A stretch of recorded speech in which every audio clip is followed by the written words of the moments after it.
Hey, good day, shipmates. Admiral Jim Stavridis, SACEUR and Commander of U.S. European Command.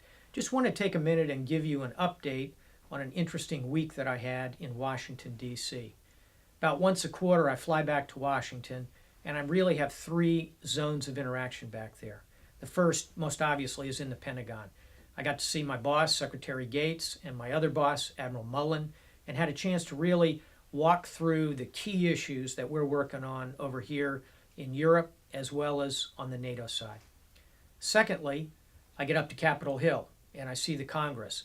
I had a whole series of very productive calls with individual senators and congressmen, and it culminated in my testifying in front of the Senate Appropriations Committee, the Defense Subcommittee, headed up by Senator Inouye of Hawaii, a real hero of the United States of America, a World War II veteran, as well as the ranking member, Senator Thad Cochran of Mississippi. Both strong supporters of the military, had an excellent hearing discussing all of the issues that we are dealing with, from Russia to reassurance for the Baltic states to missile defense in Europe to support to our troops to Afghanistan. Extremely productive sessions. And then that third zone of engagement, similar to what I'm doing right now, is strategic communications. It's getting out and connecting both with the media and with the academic world and the think tanks so that we can move the message about what we're doing, both here in Europe and on the NATO side in our expeditionary work in Afghanistan, the Balkans, and at sea.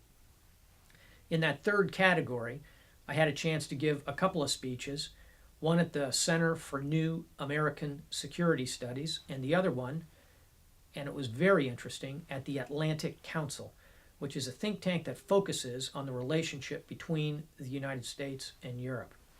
And here I would underline that it's been a very big week on the NATO side of the enterprise, in that a recently released report lays out a strategic concept for NATO 2020. In other words, essentially the next decade for NATO. And it's a very good document. It hits a couple of very fundamental points, and I want to mention those because I think they're worth knowing for all of us who are involved here in Europe and are working as well with partners and friends both in NATO and non-NATO but European partners, since the document touches all of them.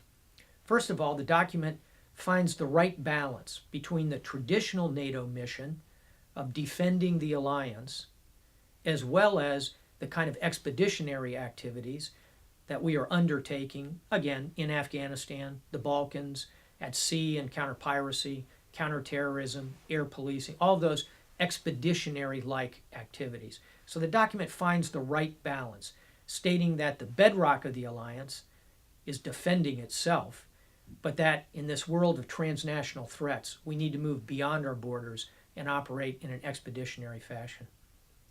Secondly, the document strongly endorses the idea of missile defense for Europe, which is something that we are moving at U.S. European Command because that is, at the moment, an effort of the United States. But I believe it will ultimately be part of a NATO system.